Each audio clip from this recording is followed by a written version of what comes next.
back to Live and Breathe Horses, and today we're starting a brand new series of Words of Wisdom, and it's our second one with Tom Dorrance, and this beautiful book, More Than a Horseman, which is a collection of stories from people who knew him and people who he influenced their lives, helped them with their horses.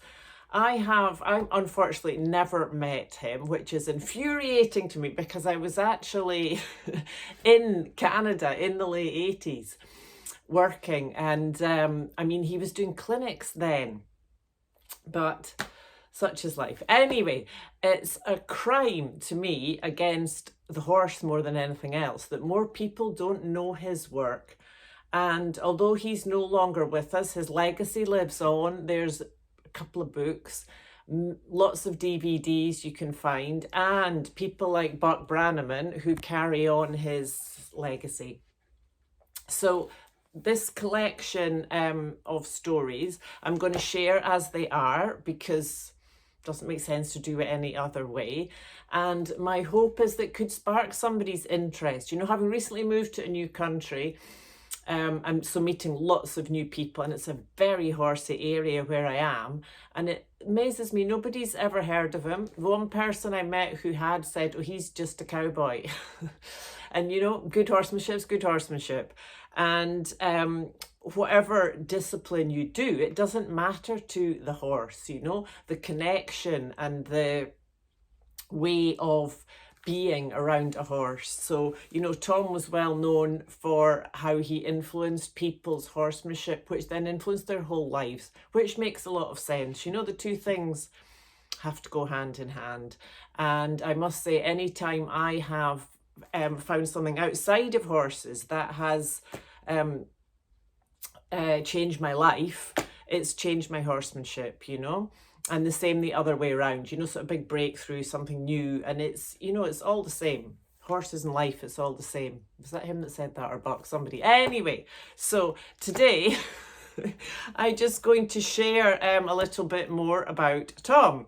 So the beginning of the book, there's a lovely little paragraph from him which says, "This is something I've had to develop in myself, for myself, and by myself.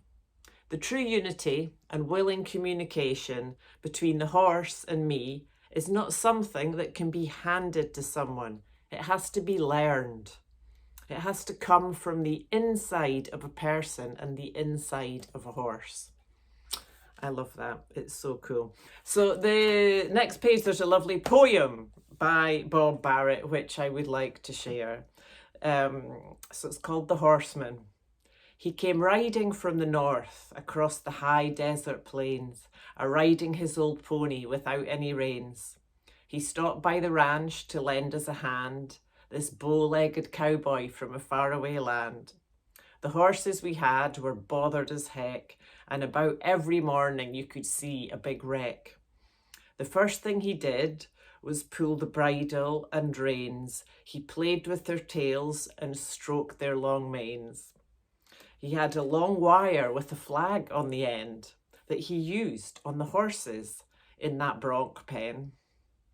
It wasn't too long and they started to work their jaws.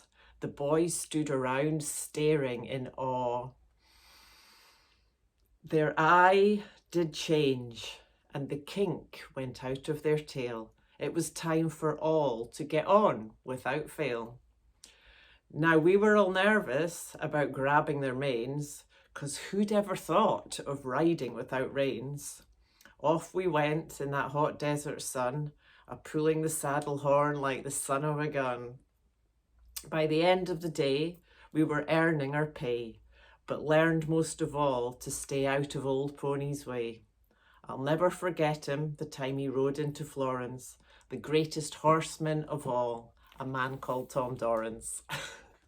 So yes, it's absolutely wonderful stuff, and it's a beautiful book. So I hope you will join me and enjoy the stories and maybe get a bit curious about Tom if you don't know him. So yes, come back, join me next week for part 1, and keep tuning into the light. I look forward to see you then.